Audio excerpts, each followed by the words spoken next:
KKR vs Punjab match number 44 கொல்கத்தாவில் விளையாட போகிறாங்க. கடைசியாக இந்த ரெண்டு டீமும் விளையாண்ட ரெண்டு மேட்சுமே ரெக்கார்ட் பிரேக்கிங் மேட்சஸாக தான் இருந்திருக்கு. ஒன்று ஹையஸ்ட் எவர் சேஸ், இன்னொன்று லோயஸ்ட் எவர் டோட்டல் டிஃபெண்ட் பண்ணியிருக்காங்க. ரெண்டுமே பஞ்சாப் தான் வின் பண்ணியிருக்காங்க. கேகேஆர்னால ஃபைனலி இங்கே ஒரு ரிவெஞ்ச் எடுக்க முடியுதான்னு பார்ப்போம். கேகேஆருக்கு அகைன் அண்ட் அகைன் அவங்களோட பேட்டிங் தான் டிசப்பாயிண்டிங்காக இருக்குது. Back to back games chase பண்ண முடியாமல் லூஸ் பண்ணியிருக்காங்க. அவங்களோட டாப் ஆர்டர் ஓரளவுக்கு நல்லாவே ஆடி கொடுக்குறாங்க, ஒரு நல்ல ஸ்டார்ட் கொடுக்குறாங்க. ஆனாலும் அவங்களோட மிடில் ஆர்டர் ஸ்ட்ரகிள் பண்ணிட்டு இருக்காங்க. அவங்களோட டாப் 4 பேட்ஸ்மேன் அவுட் ஆயிட்டாங்க அப்படின்னா அதுக்கப்புறம் வர பேட்ஸ்மேன் டக்குன்னு பேக் ஆஃப் கார்ட்ஸ் மாதிரி அவுட் ஆயிடுறாங்க. ஸோ இந்த கேமில் அவங்க பவுன்ஸ் பேக் பண்ணுறாங்களா என்னென்னு பார்ப்போம். பஞ்சாப் கிங்ஸ் ஓரளவுக்கு அவங்க நல்லாவே ஆடிட்டு இருக்காங்க. பட் சோஃபார் இந்த சீசனில் அவங்களோட ஃபுல் பொட்டன்ஷியலுக்கு அவங்க ஆடல அப்படின்னு தான் நான் சொல்லுவேன்.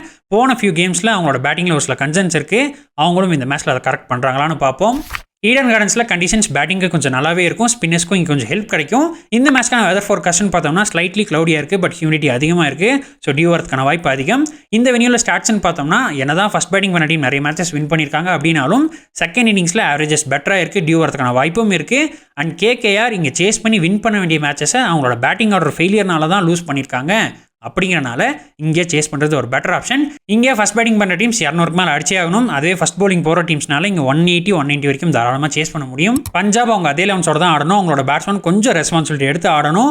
போன 3 கேம்லையும் அவங்களுக்கு ஒரு நல்ல ஸ்டார்ட் கிடச்சிது. ஆனாலும் அவங்களோட டாப் 4 பேட்ஸ்மேன் ரொம்ப சீக்கிரம் அவுட் ஆகிட்டு போயிருக்காங்க. ஸோ இங்கே அவங்க மச் பெட்டர் கிரிக்கெட் ஆடணும். அவங்களுக்கு கிடைக்கிற ஸ்டார்ட்டை பெரிய ஸ்கோர் அவங்க கன்வெர்ட் பண்ண பார்க்கணும். கேகேஆருக்கு திஸ் இஸ் ஹை டைம். அவங்க மற்ற ஆப்ஷன்ஸ் என்னென்னு பார்த்தே ஆகணும். அவங்க கீப்பான அவங்களோட மிடில் ஒரு ஃபெயிலியர்னால மேட்சஸ் லூஸ் பண்ணிக்கிட்டே இருக்க முடியாது. ஸோ இந்த மேட்ச்சில் அவங்க 11ல் ரமன்தீப்பையும் மொயின்லையும் ட்ராப் பண்ணிட்டு ரோமன் பாவலையும் சேத்தன் சக்கரையும் கொண்டு வரணும். இது கேகேஆரோட போலிங் இன்னும் கொஞ்சம் இன்எக்ஸ்பீரியன்ஸாக காட்டலாம். பட் ஹர்ஷித் ராணா, வைபவ் ஆல்ரெடி நல்லா தான் போட்டுட்டு இருக்காங்க. ரசலும் இப்போ போலிங் போடுறாரு, பின்னாடி வந்து அவரும் ஒரு சில விக்கெட்ஸ் எடுத்து கொடுக்குறாரு. ஸோ அதில் அவங்களுக்கு பெரிய ப்ராப்ளம் கிடையாது.